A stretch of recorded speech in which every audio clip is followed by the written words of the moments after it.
Hi mga kaineral, ngayon nandito ulit tayo sa Honda Jeep Jam Lanoy Kilumpang para ipakita ang isa sa mga standard version ng ating Honda Winner X. So tara, samahan niyo ako, let's go!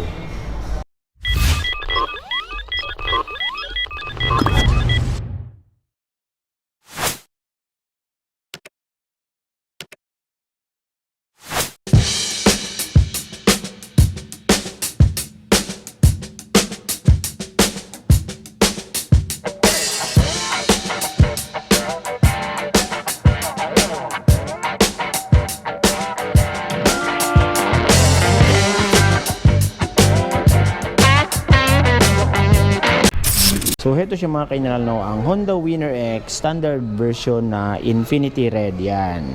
So isa to sa mga kulay ng standard version natin na Honda Winner X. So kitang-kita ang kanyang napakaangas sa datingan at higit sa lahat napaka-pogi niya tingnan mga kaineral, no. So kuwang-kuha niya ang color talaga ni Honda na kulay red yan. Puntahan agad natin ang makina ng motor na to. So ang motor na to ay merong 4-stroke, 4 valves, dual overhead cam at meron siyang liquid cooled engine. Naka 149cc engine displacement.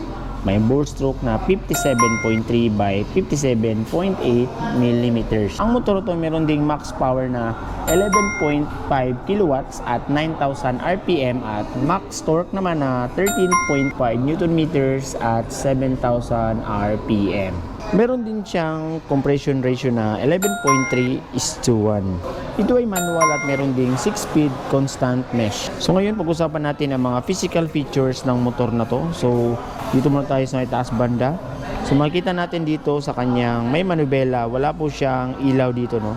So meron siyang parang visor dito na glossy na black. Yan, so ito tsura na kanya sa may manubela. So napaka-aggressive tignan mga kainal, no? So dito naman banda sa baba is nandito na yung fairings niya na kulay red, yan. So glossy red siya mga kainal, no? And then at the same time, yan yung mga ilaw niya. So naka all LED na yan. At isa rin sa nagustuhan ko sa motor na to is marami siya mga edges mga kainal, mga kanto-kanto. Nagpadagdag sa kanyang design. And then ito, naka-LED na rin ang kanyang mga turning lights. So kakaiba siya mga kainal, no? Kasi meron din siyang sariling curve. Yan.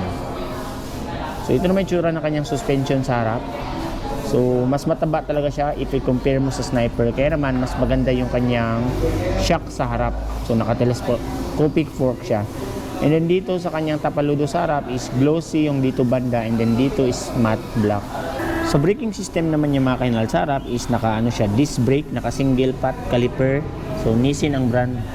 And then napakaganda tignan kasi silver siya mga kainal, no, ang kanyang kulay. Then napakalaki rin ang kanyang mga disc brake. Then naka-mags na rin siya mga kainal. And then ang kulay niya is para siyang may pagka dark gray, no. Yan. And then ang gulong niya sa harap ay may tire size na 90 by 80 by 17. So napaka na to, reliable sa mga long ride natin. Dito naman tayo sa bandang gilid mga kainal. So makikita talaga natin dito na lumilitaw yung mga curves niya, no, mga sharp edges yan. So napakaangas. And then dito is may decals na ni Honda na kulay red yan. Then sticker. Tapos may pagka-white na rin yung decals dinagdagan. And then meron din siyang parang silver yan. So ganito yung tsura ng kanyang gilid mga kainal, no? Napakaganda tignan at napaka-premium looking talaga ng datingan ng motor na to. So ito yung tsura ng kanyang mga apakan mga kainal. So sinasabi ko nga sa vlog ko, maganda yung kanyang design kasi para siya naka-shifter na. Yan. Dito banda mga kainal is makikita mo yung niya, no, decals na mahaba. Yan.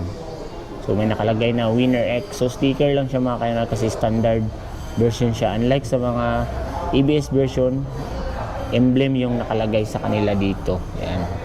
Pero maganda pa rin naman siya tignan mga kainal, no? Dito naman tayo sa mga pindutan niya mga kainal. So makikita mo dito yung kanyang high beam, low beam sa may left side. Tapos busina and then turning lights. Sa kabila is yung kanyang electric start. And then ito yung tsura ng kanyang meter panel mga kainal. So fully digital na yan. And then ito makita natin yung mga indicator niya, no, sa kanyang keyless system, sa kanyang high beam, low beam, turning lights, check engine, neutral, and then sa kanyang coolant indicator yan. Then ito yung pindutan niya mga kainal sa select niya. Kung isi-set mo yung oras at iba pa. So again, keyless system nyo itong motor to, kahit standard version siya, is wala na po siyang susi. So ito yung nilalagyan ng charging port sa mga kailangan sa ABS version, pero dito wala kasi standard version lang siya. Pero duda ko pwede itong lagyan kasi meron siyang parang lugar talaga para sa kanyang charging port. So dito naman mga kailangan, may nakikita ko nilalagyan na nila ng step grill itong bandan dito. Ito na may tsura ng kanyang underseat compartment. So wala po tayong pwedeng malagay kasi wala talaga siyang lalagyan. So ito, ganito lang yung itsura niya. So pwede lang siguro ito tools yan. Ito itsura ng kanyang grab bar sa likod. So dito hawak yung angkas natin. So para siyang sungay mga kaineral, no? Sa upuan naman niya mga kaineral is ito siya. So ganito yung itsura niya. So maganda siya, malambot at hindi siya madulas. So kitang-kita nyo, napakaganda ng pagkatahi. So nakaseparate talaga yung upuan ng angkas at ng driver.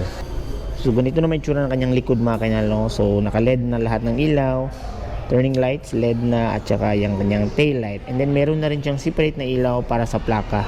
So napaka-visible na nito sa gabi. Isa rin sa nagustuhan ko sa motor na ito mga kaineral, isang kanyang tambucho mga kaineral, no? Napakaganda ng kanyang design. Yan, bulky tignan, para siyang big bike.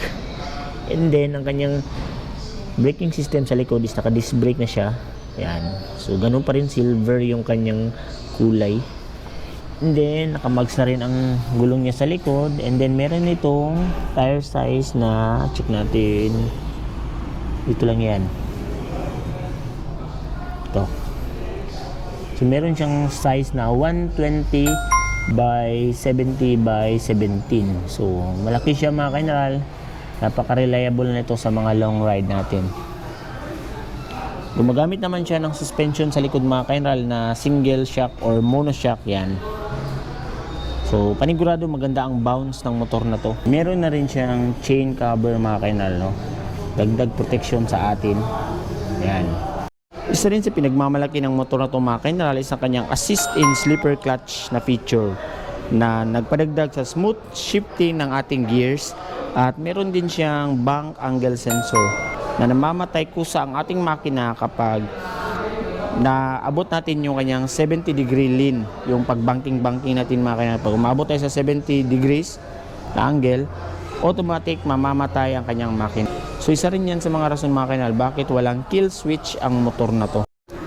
Ang motor na to ay merong 4.5 liters fuel tank capacity. At isa sa pinaka nagustuhan ko sa motor na to, ang kanyang fuel consumption. So meron siyang average fuel consumption na 52.3 kilometers per liter. So napakatipid niya mga kaineral para sa ganitong klaseng motor. Ang motor na to ay merong curb weight na 122 kilograms. Meron din siyang seat height na 795 mm at ground clearance na 151 mm. Yan. Kaya alamin na natin kung magkano nga ba ang Honda Winner X standard version dito sa Honda Jeep Jam Lanoy, Kalumpang or sa Mindanao, kasi nasa Mindanao tayo. So ganito ang range ng kanyang presyohan. Tingnan natin. So ito siya mga kaineral. Ang kanyang presyohan ngayon dito sa Gensan is nasa 127,000 pesos. So yun. So pwede kang mag-down payment ng 13,000 pesos. So pag yun ang down payment mo, pwede kang mag 12 months monthly installment na 11,778, 24 months na 7,005, and 36 months na 5,490. So napakaraming freebies dito mga kaineral, no? Kaya hindi nila tinipid yung kanilang mga freebies kung kukuha ka dito ng motor. Yun lang mga kaineral, no? Kung umabot ka sa part ng video na to, is gusto kong mag-thank you sa patuloy na panonood at suporta sa ating munting YouTube channel. So yun lang. Kung may mga motor kayong gustong i-vlog natin, especially Honda Motors, comment nyo lang sa baba. Again, ride safe. Bye-bye.